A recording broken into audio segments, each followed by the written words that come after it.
How's it going, everyone? Welcome back to the channel. It's your boy King Calf, and this video is going to be a little different. We're doing a top 10 games of 2023.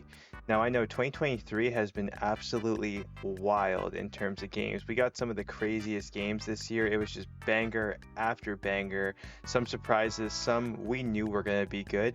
And I just want to look back and give you guys my top 10 games of this year and let you know what I thought of them. But first, I want to say thank you so much for the views on my Modern Warfare 3 campaign video. Spoiler alert, Modern Warfare 3 will not be on the list, so if that's going to anger you, feel free to click off now. I'm just kidding, but I really appreciate all the love on that video. Definitely my highest video. I mean, we're getting views, we moving, so just want to say thank you so much. And if you want to see the newest game reviews, some reviews on anime as well, definitely make sure you hit that subscribe button because 2024, we're going to be moving a lot more. We're going to be having a lot more videos, and I have a lot more things planned for 2024. So number 10 is going to be Street Fighter 6. Now, I know some of you are going to be like, yo, King Calf, what the hell? How is Street Fighter 6 number 10 on the list? Now, don't get me wrong.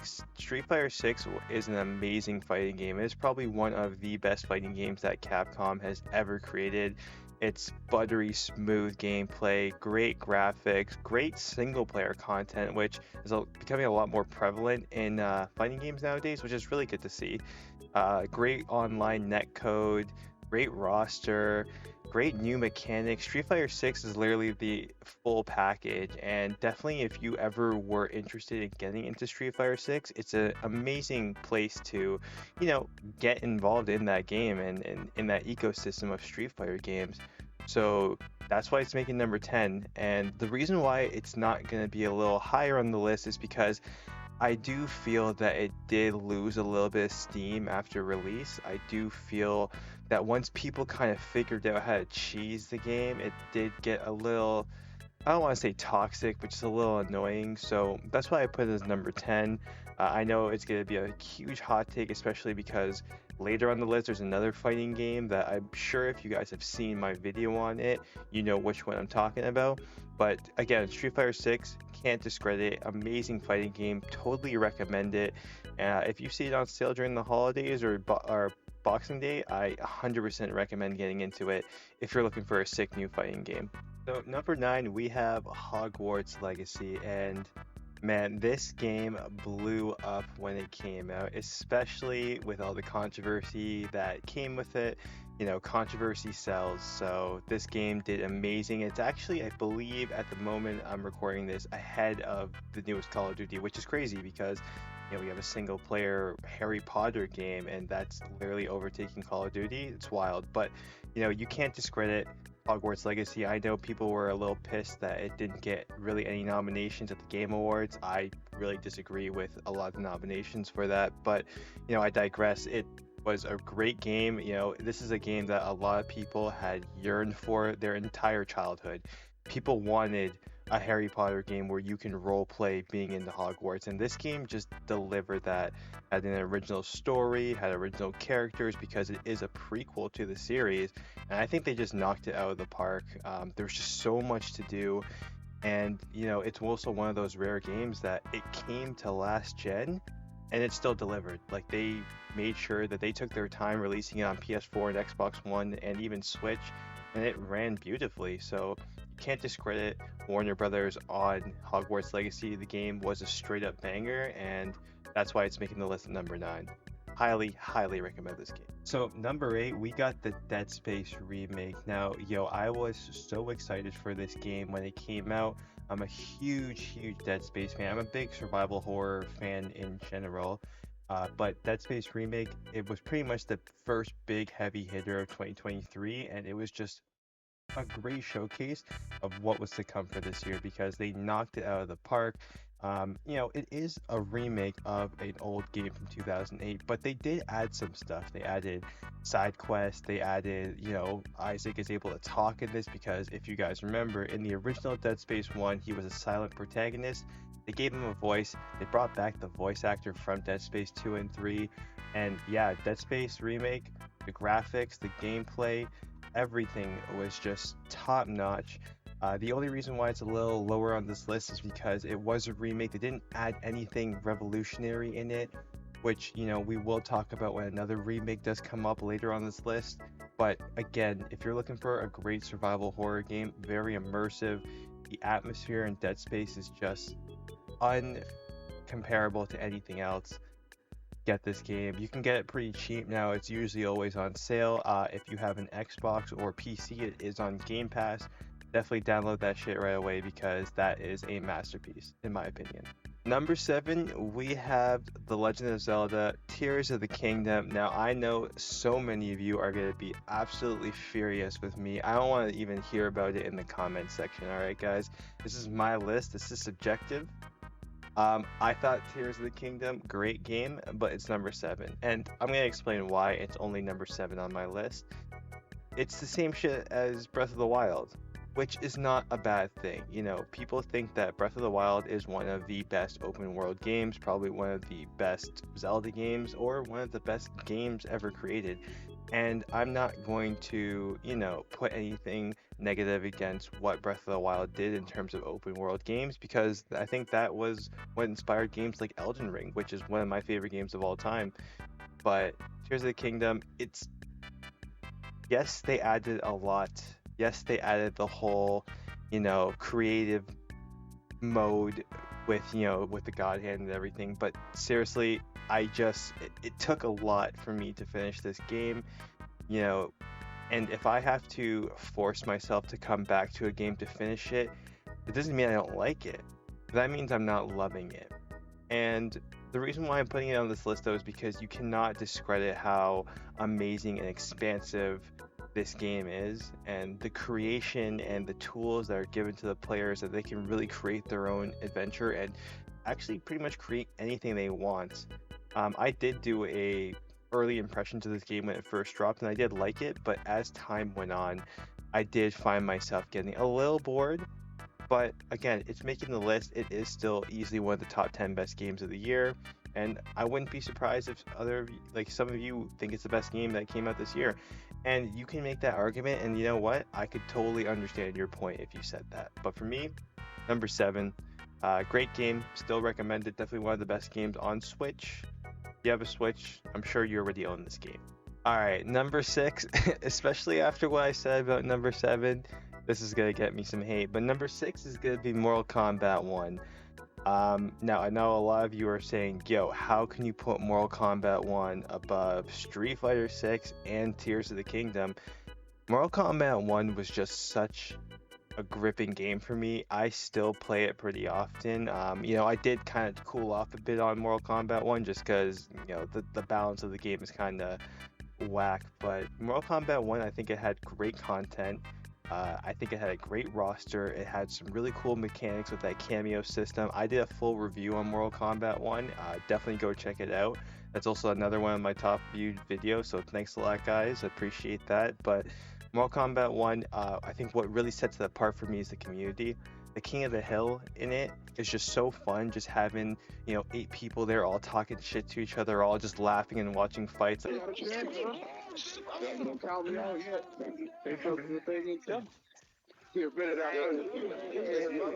real. It could go either way, gang.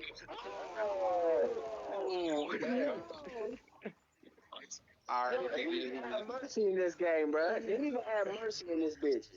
Yeah, I have some of the best moments this year in gaming in these lobbies, and also just even in rank, the shit talking that goes on, or making friends. I made a lot of friends this year and Mortal Kombat 1 rank matches, just because we had such good fights that we wanted to take it to casual and keep fighting, and it was a really, really cool moment. And I think that's what really got me to like Mortal Kombat 1, was not just the fighting mechanics, because the fighting mechanics are good, don't get me wrong, but it was the community that really propelled this game ahead of games like Street Fighter 6. So Mortal Kombat 1, chilling at number 6 for me. So we're here to the top 5, and I think this top 5 is a really good top 5. I feel like these 5 games are going to be on a lot of people's lists. So number 5 is going to be Liza P. And Liza P, I have not seen anybody say anything negative about Liza P. It's an indie studio, and they just created literally Bloodborne 2. I mean, Bloodborne is my second favorite game of all time. I've been yearning for a Bloodborne 2. I don't know why From Software will just not give it to us, but Liza P is pretty much a spiritual successor to Bloodborne, and they just knocked it out of the park. I mean, who would have thought a game that is a darker telling of Pinocchio would just be so gripping and so atmospheric and just so overall amazing. Like it's a really good Soulsborne game, and everything about it, the mechanics, the weapons, the characters, the atmosphere, was just top notch. I think this was almost my game of the year. When it came out, it was my game of the year, but then, more games came out, and I just have nothing bad to say about this game. It's on Game Pass. I don't know how long it's going to be on Game Pass because it's not a first-party studio game, but if you got a PC or if you got an Xbox Series, play this game ASAP. If you have a PS5 only, I highly recommend even dropping the money on this game. It is that great. Great for replaying as well. The only thing I wish is that they added some online mechanics to it, just like your other From Software games, but not a big deal. Liza P, incredible game. It's hitting my number 5 this year. So number 4, we have the Resident Evil 4 remake. Now, when this game came out, I thought this was going to be my number 1 just because Resident Evil 4 is my favorite game of all time. I did a full review of this game when it came out, the remake, and I talked about my experience with the original as well. But the remake was just incredible. It's such a replayable game. And going back to my point about the Dead Space remake, RE4 Remake actually added in a lot of mechanics that changed the fundamental of the game. The biggest one being the knife. I mean, the knife was always just a cheese weapon in the original. You would just shoot a guy, make him go on the ground, and just like spam slice him until he dies to conserve ammo. Nah, this game you can't do that because we got durability now, but the knife can also be used to deflect and parry. And again, the parry mechanic in this game is just so satisfying. Nothing is better than parrying an enemy than doing a roundhouse kick and hearing that neck cracking sound. It's just one of the most satisfying sounds and just moments in any game. I think a lot of people know how good the RE4 remake is. I know a lot of people who didn't even like the Resident Evil franchise, get this game, loved it, went back to the other remakes, went back to the originals, and now they're just a massive fan of the series. And games like these that have that accessibility that allows people to be introduced to the overall broader series. So RE4 Remake, incredible game. I think it's on sale right now as well for the holidays. Definitely grab it if you haven't. Runs well on PS4, runs well on PS5 and Series X, runs well on PC, which is very rare. Highly recommend this game, guys. If you have not checked this out, go get it right away. So number 3, we have Spider-Man 2. Now, Spider-Man 2, I know a lot of people have a lot of problems with this game. I know a lot of people think this game should have won Game of the Year. It's number 3 for me. There's 2 other games that I just think that were a little bit better. Actually, one is a lot better. There's another game before that that I think is a little better, but either way, Spider-Man 2, incredible game. Amazing sequel, and I think that it had such a tough task of topping the first game and Miles Morales. But Miles Morales was that side game. People didn't really, it was a good game, but people didn't really expect much from it. But the first game was just so beloved. It's one of the highest selling PlayStation games ever, too. It literally owned the PS4 generation. Everybody was talking about how amazing it was, and for good reason, because we never had such a good AAA Spider-Man game. So when the sequel was announced, people were expecting so much, and especially when they gave that teaser of Venom and that we're going to be playing as 2 Spider-Mans, people thought there was going to be co-op at first. And I just think that Insomniac just nailed it out of the park. I mean, I said this in my review. There's a review in the channel. Definitely go check it out. I'll link all the reviews for games I reviewed on this list in the description below. Spider-Man 2, it just had so much to do, and it had so much to say, and they just knocked it out of the park. And Insomniac has just again retained that title of being PlayStation's best studio and one of the best studios in the game right now. There's else can be said about this game. We got amazing traversal, probably the best traversal in any video game in my opinion. Just going from point A to point B, like you don't fast travel, and it's crazy too because the fast travel is instant in this game, but you don't even use it because the traversal but the swinging and the web wings is just so damn fun. You don't mind if you have to go across the entire map, and you can just move so fast. You're moving 3 times faster in this game. The combat has great new mechanics. The parry system's great. We got Black Suit Spider-Man, which is, iconic on its own. We got Venom, and we got Tony Todd doing Venom. He does an incredible job. We got Kraven, and this is gonna be a lot of people's introduction to Kraven. And I think that they nailed Kraven. They really, really nailed Kraven. And there are some issues in the story in this game that I don't like, which I did talk about in my review. But overall, this game was just incredible, truly greater than the first one.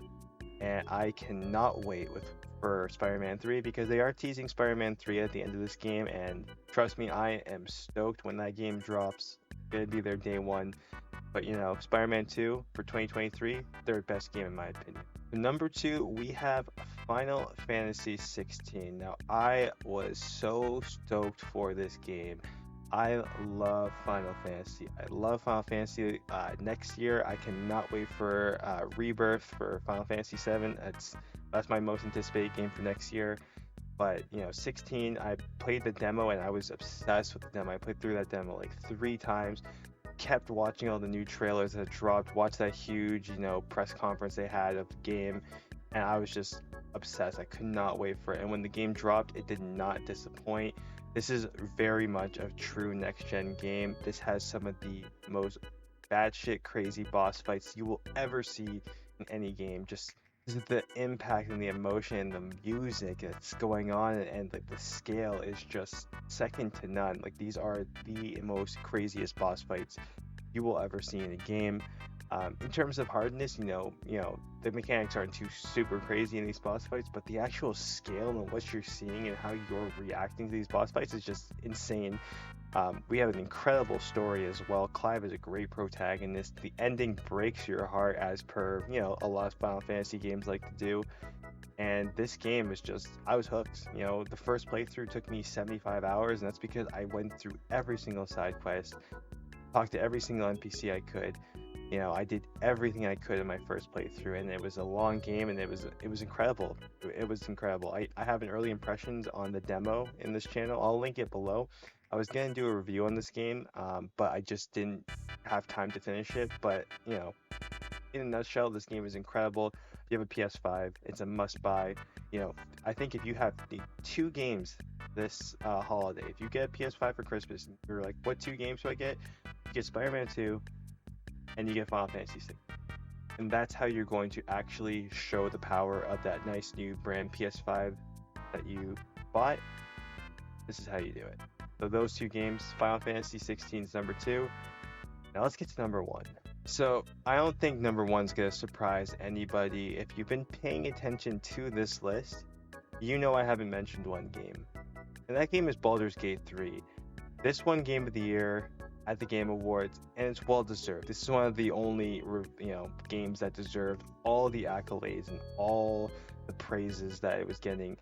This is one of the greatest games I think I've ever played, and I haven't even finished it, and it's number 1. That's why I haven't done a review, because I want to make sure that I do a complete playthrough to give you guys my true honest thoughts on it, which will be coming in 2024. I'm midway through Act 3 right now. I got about 60 hours in this game, and I don't even know, I don't have words to describe the experience of having with this game. I've never played a game where my choices matter so much. I'm really role-playing it as this character I created. I'm playing as a half-elf fighter, and like, that's me, bro. Like, that's me in that game. And the decisions you make in it, just like, I literally have to rethink everything I'm about to do. Like, should I turn on this person? Should I help this person out? Like, how is this gonna affect me later? Like, I actually think about that. And a lot of RPGs try to give you this illusion of choice, and you can always see through the bullshit. But this game, like, no, you have choices. There's so many ways that you can just tackle anything, and you can make it so that your party members hate you and they leave you because you're doing things that aren't going to align with what they want to do. I just think that this game isn't an illusion of choice. This is all choices that you make. I have friends who've been playing this game, and our journeys are completely different in every single way. And that just shows how magically crafted Larian Studios did with this game. And I'm not even a D&D guy. Like, I never played Dungeons and Dragons or, know anything about that lore. And I saw a lot of things about this game, and I finally tried it out, and I was just hooked right away. Went home right after because I was playing it at my buddy's house. Went home, bought the game, stayed up till 5 a.m. playing it. It was just that good. It captures you, and the hype is real. Like, this isn't just some like bullshit hype game. Like, this is truly a magnificently crafted game. And there's a reason why other studios and developers were being like, oh, you can't expect us to make games like this. And it's because this is really a revolutionary title. And it just released on Xbox, so you got it on PC, you got it on PS5, you got it on Xbox, so there's no excuse not to play it. If you don't like turn-based games, I still say that you should try this out. I highly recommend this. This is easily the best game of the year and one of the best RPGs ever created, ever.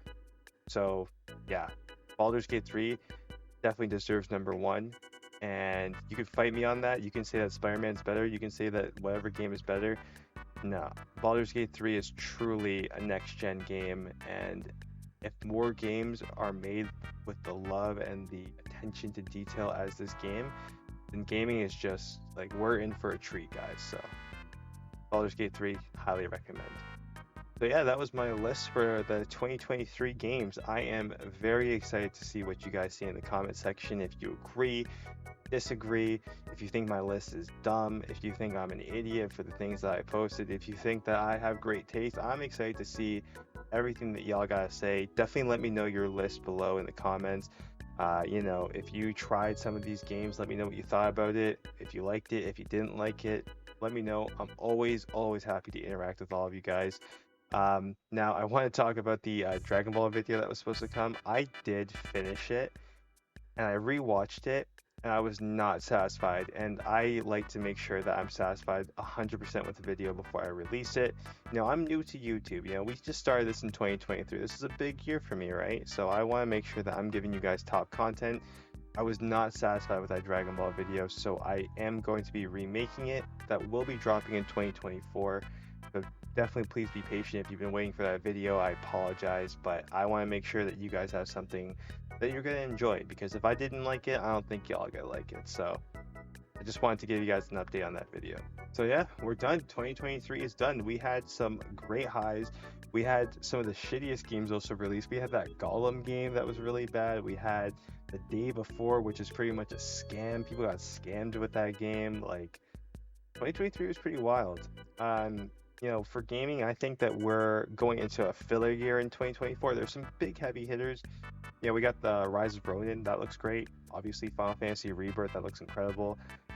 There's other games I'm sure that haven't been announced yet that will be good, but I think this is gonna be a filler year before 2025, which, I mean, y'all know what happens in 2025. We get in GTA 6. If you guys watched that trailer, let me know in the comments of what you thought about that. I think the game looks incredible. I'm very excited to see what they do with it. I'm loving this whole Bonnie and Clyde relationship that they're basing the story and the characters on. I think it's going to be amazing, and they have some pretty big shoes to fill with GTA 6. So I think if a company's going to be able to do it, it's definitely going to be Rockstar, but we'll have to wait and see. But yeah, 2023, we're done, guys. So happy holidays, be safe. Make sure you eat 2 to 3 plates of turkey. Do what you gotta do. Enjoy the time with your family, and we will be back in 2024. Again, like I said, I got a lot of things planned for 2024, a lot of video ideas. We're also gonna be doing a lot more retrospectives. There's some old games I want to talk about, because I know sometimes like the new games aren't really hitting. People want to go back and see if people like these cult classics or these games that they grew up with. So I definitely want to throw some retrospective stuff in there as well. But yeah, 2024 is going to be a good year, guys. So hit that subscribe button. Come follow me on Instagram. Come follow me on Twitch. I think I'm going to start streaming on YouTube as well. instead of Twitch, just because I don't really like how Twitch is kind of moving themselves right now. So I think I might be doing it on YouTube. So, come follow me on both platforms, and we're gonna have a lot of fun. Until then, happy holidays, happy New Year, and we will see you next year. Have a good one, guys. Peace.